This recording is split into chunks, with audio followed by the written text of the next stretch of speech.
Hello everybody, welcome to another episode of Mushroom Wonderland. It's been a while since I've done just kind of a check-in video where we go out in the woods and see what's growing. There is some special fungus growing out here in the woods right now, despite the fact that it snowed last week. And we have pretty mild winters, but we usually do have a shot of snow and some freezing weather. But today it's actually pretty mild. I decided to grab my dogs when I got off work, head out here into the woods and see what kind of mushrooms and cool fungus is growing out here. So make sure to hit that subscribe button and come with me during the dead of winter to see what kind of cool fungus is growing out here in Mushroom Wonderland.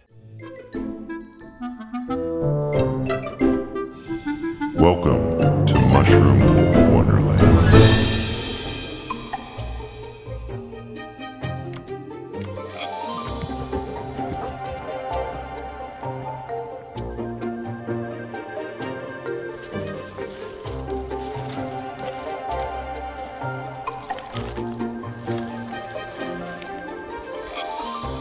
Ooh, look at this stick growing right down here. That's pretty bright. These cool little mushrooms, bright orange jelly mushrooms. These ones are known as Gwipiniopsis alpina, or the poor man's gumdrop. It might be a new species here in the Pacific Northwest, but this is related to the Dacromyces, like jelly fungus that you see growing on conifer logs around here, the orange jelly. This one grows in kind of more of a form of a regular mushroom. It almost looks like a little cap and a stem. And these are edible. You can eat any of these orange jelly fungus right off the log. They're not going to hurt you. It's just kind of a gelatinous, watery, boogery kind of thing. And you might impress your friends by nibbling one of these off the stick. You know, I've eaten them before and kind of thought I tasted a little bit of like citrus, like Trix or something, but it might have just been my imagination. But this is a definite winter mushroom, despite it just having snowed last week. And they're really nice and firm right now. And yeah, kind of nice, really. They got a nice little punch to them, a little bounce to them, you know. I think they're kind of tasty. Probably wouldn't want to eat a whole bunch because you probably get a bellyache from all this, you know, chitin that you just can't really break down. But nonetheless, you know, I don't know, kind of fun to eat them off the stick. So there you go, the poor man gumdrops, or the Gwipiniopsis alpina. Yummy.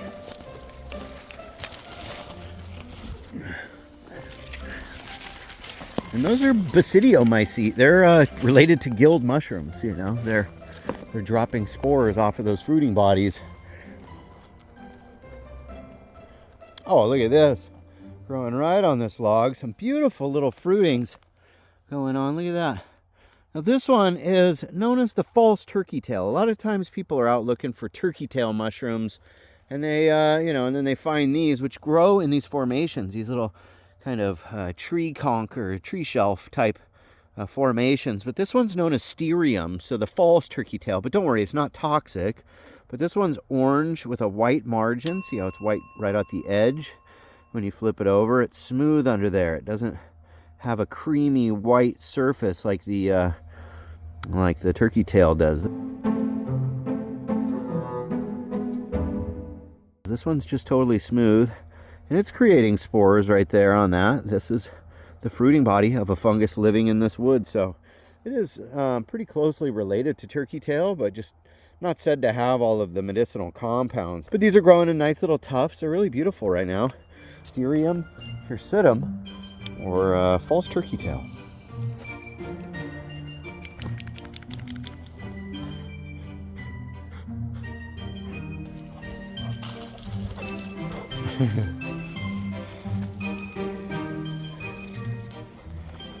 Ooh, I just spotted a winter mushroom that you can see growing out here right now, and it's actually kind of rare most times of the year.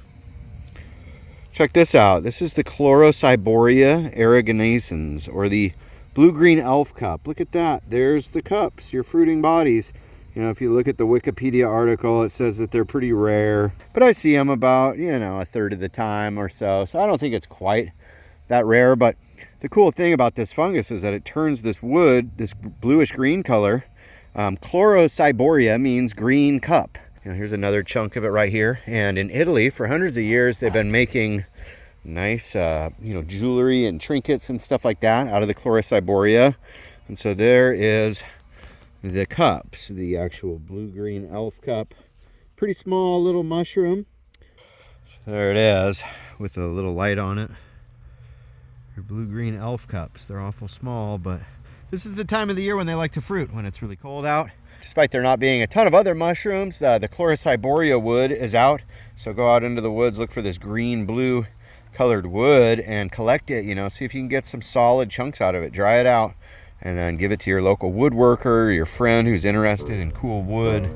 Because this really is a type of spalting by this fungus that turns the wood this blue-green color. Really, really amazing.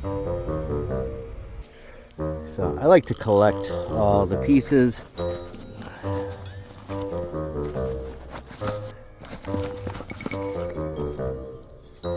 All right, let's keep walking in the woods.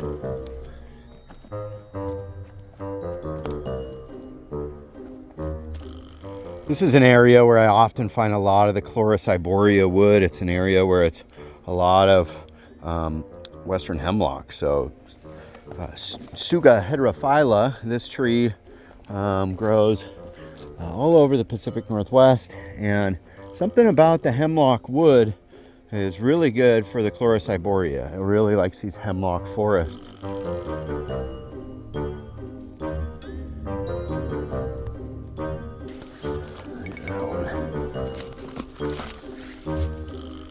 It's a smaller stick, but it's actually like pretty solid. This is probably a really good piece to keep. I'll take that with. And we got green all the way to the inside.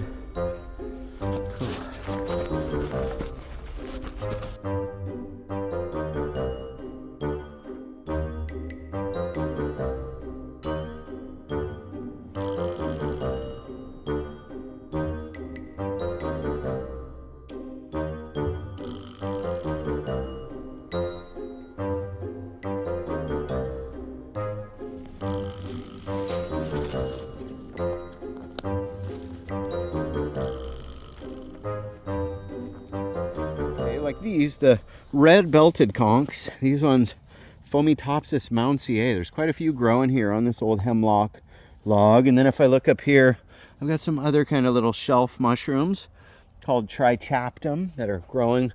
And so they're sharing this log. The Fomitopsis and the trichaptum are living together. They're not necessarily competing with each other. This one called the violet polypore. If you look underneath, it's got like these elongated pores. That's what they call that weird kind of rough feature that's actually pores, kind of like the turkey tail, but they're just really deep, and then they become really raggedy looking like that. It likes to eat the wood here. So it, in conjunction with the Fomitopsis, the red-belted conks, they're going to break this log down, and within a couple of years this log is just going to fall apart and become duff for the forest to regenerate itself. So although we don't use these trichaptum or the red-belted conks for anything, some people might use these medicinally, but typically they're just really good for ecology, and you just leave these behind. No sense in picking mushrooms that you really don't eat or use for anything.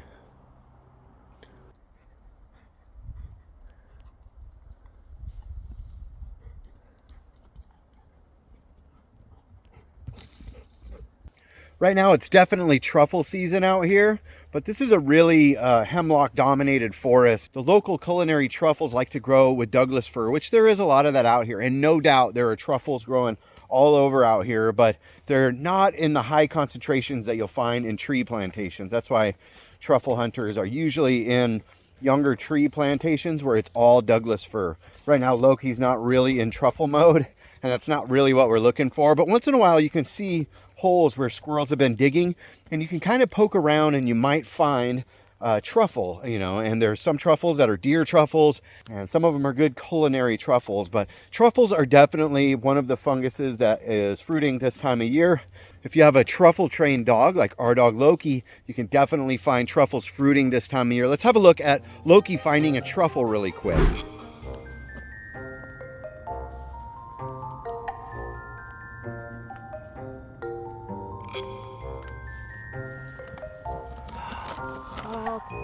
Easy. Where is it? What was it you just did?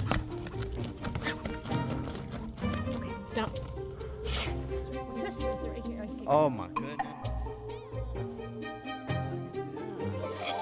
Good job, Loki.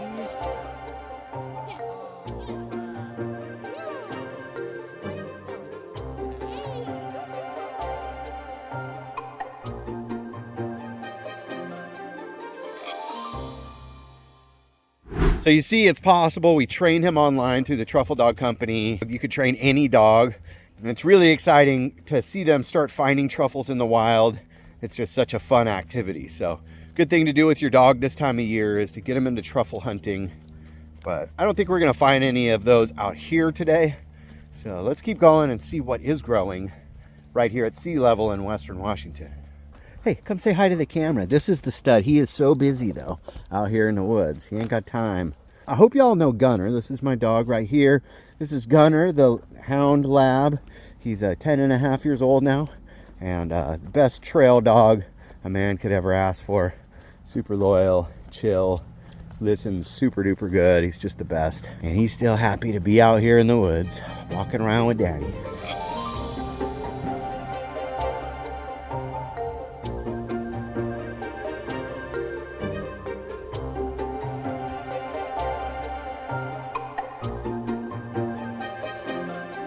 There's a mushroom growing on these sticks down here. Look at that. This is one that's pretty common this time of year and growing on wood. This one was kind of just leaning against it, but they call it the black-footed polypore. You can see why. And it's very funnel shaped, very smooth. This one is Parasites badius or Parasites badius, and I saw another one right here. But these little guys can live for months just putting out spores, living on the little sticks out here. They're very leathery, inedible, but able to survive these harsh winter conditions. So this is a mushroom that you'll likely encounter this time of year, growing on little tiny sticks. The used to be in the genus Polypores, but now it's in its own Parasites. So here you go, the black-footed polypore, Parasites badius.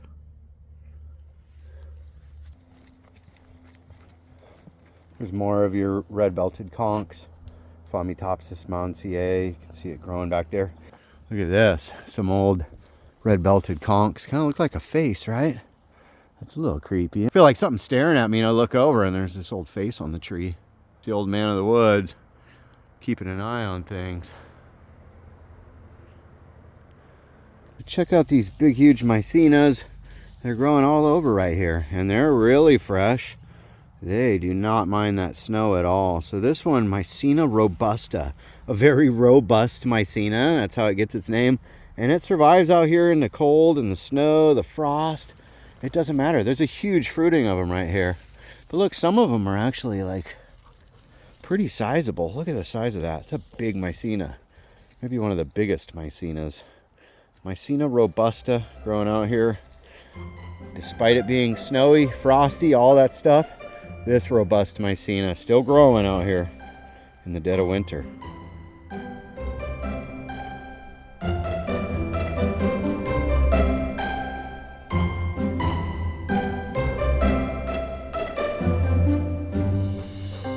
This dude's been running off in the woods a little bit. He's getting maybe a little senile. There he is, Loki. We were looking for Gunner again, hollering for him. Sometimes I think he's getting turned around a little, getting a little confused out here maybe. So I'm having to like actively stay closer to him because he has a tendency to wander off. And then he's like kind of deaf, and I don't know if his nose is working. You know, he's just getting a little older, man. So, you know, you might see him in a few less videos. But he's still out here having a good old time. I just got to keep an eye on the boy, because it'd be easy to get lost out here or lose him. Despite there are some roads nearby, it's just a tangled up forest, so it's easy to lose him out here, and it would be terrible when the sun goes down if I couldn't find him. And the sun's going down pretty quick. It gets dark in these forests to the northwest, you know, still in the middle of February, you know, about 5 o'clock. And it's getting too dark to really see what's going on. Look at that. There's a big old mushroom growing right here. Just a big fleshy, mature mushroom growing in the leaf duff here. This one is in the genus Lacaria. So probably the Lacaria lacata, or our regional Pacific Northwest version of that. But this is an edible mushroom that is way beyond its prime. It's got cobwebs on it even. No doubt it's bacterial, and you should not be eating old food like this. This thing probably fruited like 3 months ago and has just been sitting here.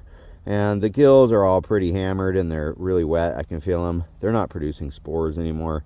This thing got toasted by the frost and whatever, just old age. But it did a great job. It's a hardy, tough mycorrhizal mushroom that grows in association with trees. And they're really common, and they are edible, but they're not very tasty at all, which is a bummer because they're easy to find. They grow in these kind of younger forests. And Lacaria, called the deceiver because they can look a lot of different ways, but always widely spaced gills, white spore print, and this really rough stipe. They're tough mushrooms. They can really take a beating, handle the frost and the snow, and they'll still be standing. So there's one of the last standing soldiers. I just knocked him down, but for the sake of education, here's your Lacaria laccata, and it was done making spores anyways, if it makes that much of a difference at all. So I'm gonna leave that there.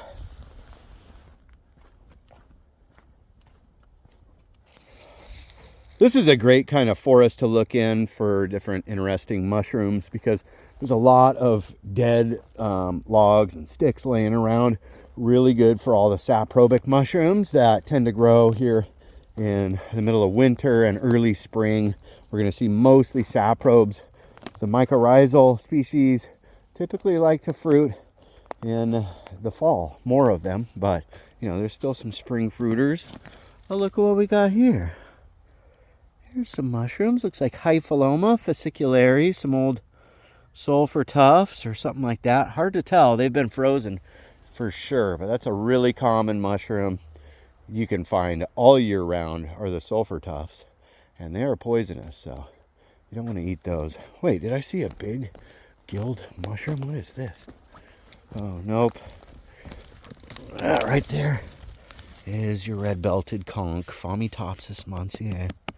Beautiful. Another one right there.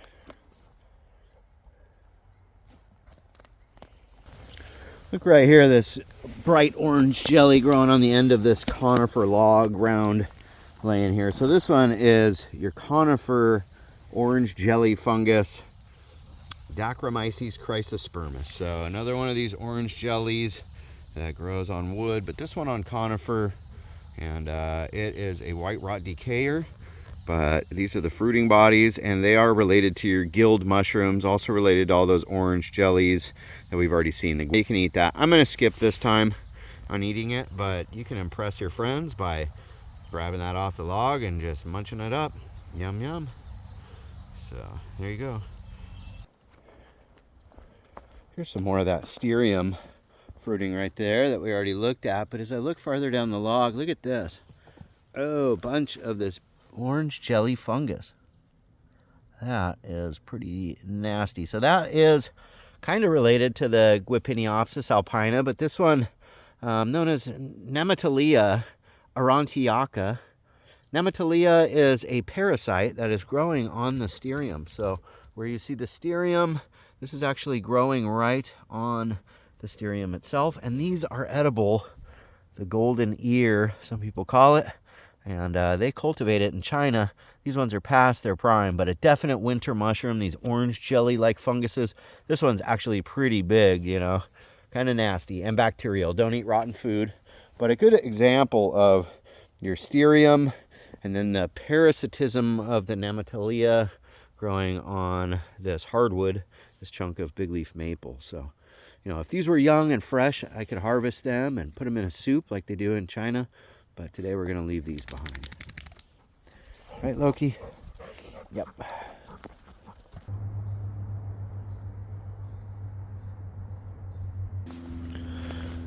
Look right down here and I see all these red berries. Not a lot of brightly colored things growing in the forest right now. But sometimes you see these berries and you just think, man, those look pretty tasty. And they're all over in here. And so these are berries from lily of the valley, and they're actually really, really toxic. So a lot of berries and plants and stuff out here are dangerous, and you don't want to be eating them. And even though these look pretty delicious, you cannot use that as a rule. So Lily of the valley. This is a beautiful plant that kind of grows in the spring, but here late in winter is when it's fruiting, and it's got all these little red berries. And so if you're hungry out here, you might be tempted to try these, but you know, they can kill you. So look out for the lily of the valley berries. So don't be eating those, all right? Leave those behind. Hey, leave that alone. There is toilet paper all over these woods, man. Somebody is the mad pooper. There's the mad pooper out here, and they're leaving toilet paper. So if you're watching this and you know what forest this is, stop the pooping, dude. Do it at home or bury it. Okay, just like take one of these logs, lift it up, poop, put your garbage under there, put the log back when you're done. Please stop pooping and leaving toilet paper all over in the woods, dude. That is foul. That's my PSA for today. Quit pooping and leaving your toilet paper everywhere. Been walking through the woods, see what I think is a big white mushroom, run over there, and it's a big wad of toilet paper. You nasty. Stop it.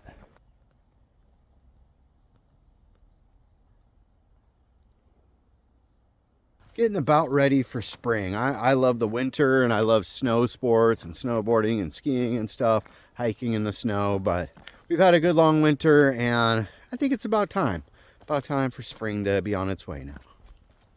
Wow, look at this flush of the stearium. Beautiful.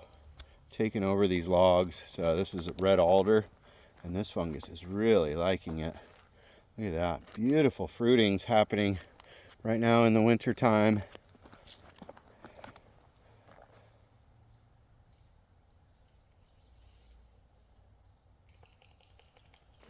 So now Gunner and Loki think it's cool to be swimming in the middle of February on the way back to the truck. Dude, quit going in the water, bro.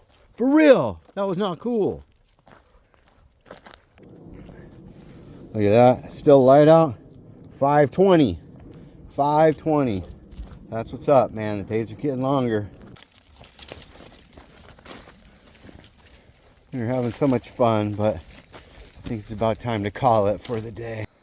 Look at this huge tree that fell over, a red alder, and if you look in the roots, look at that, it's totally myceliated. So this is caused by a fungus, for real. That looks just like pleurotus, like oyster mushroom mycelium, for real. I think the oyster mushrooms ate the base of this tree. Yeah, definitely oyster mushroom. So a lot of times when you see trees falling over in the woods, it's because a fungus has been eating the roots. I'm going to come back to this log in a couple of months, and I guarantee you that there are going to be oyster mushrooms growing all over it. So that's good to know. Look at what it did to this wood. White rot decayer. So it ate all the lignin, left the cellulose and this mycelium behind. This is going to be a definite good oyster mushroom log here this spring. Guaranteed.